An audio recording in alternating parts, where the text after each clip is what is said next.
I just came out of a meeting with Leader Boehner, the minority leader. There is going to be some sort of a conference meeting at 3 o'clock this afternoon in the LBJ room on the other side of the Capitol.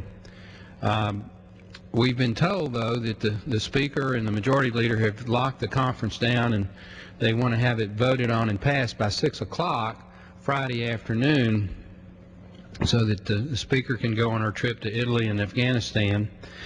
So in this meeting in Leader Boehner's office, since I'm not a conferee, we don't, even though we've got about $200 billion of jurisdiction in the Energy and Commerce Committee, things like Medicare and broadband and something called electricity decoupling, where people that actually use less electricity are going to pay more for it.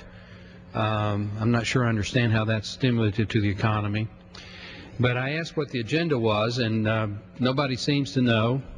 The good news is there actually is going to be a conference meeting, although the decision has already been made.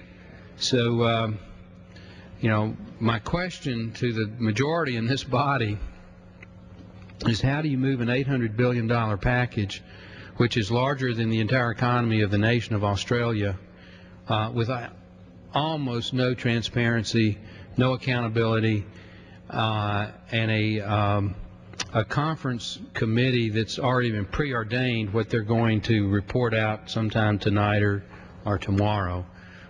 Somehow that strikes me as a bad thing for democracy, a bad thing for the House and the Senate, and a bad deal for the American people. So if I were a conferee and it was a real conference, I would ask questions. How does electricity decoupling really work? Why should we ask our consumers to use less electricity and then pay more for the electricity that they use? Why is that a good thing? And why was it put in a bill that we haven't had a hearing on? And most of the members of the body on both sides of the aisle don't even know what the concept of electricity decoupling is.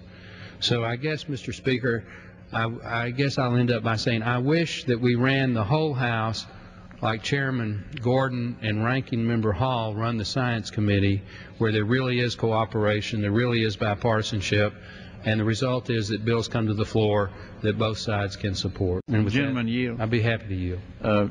You are a ranking member on Energy and Commerce and former chairman of Energy and Commerce. That's correct. And you're not on the Time is expired. I am not. Is that unusual? It's unprecedented.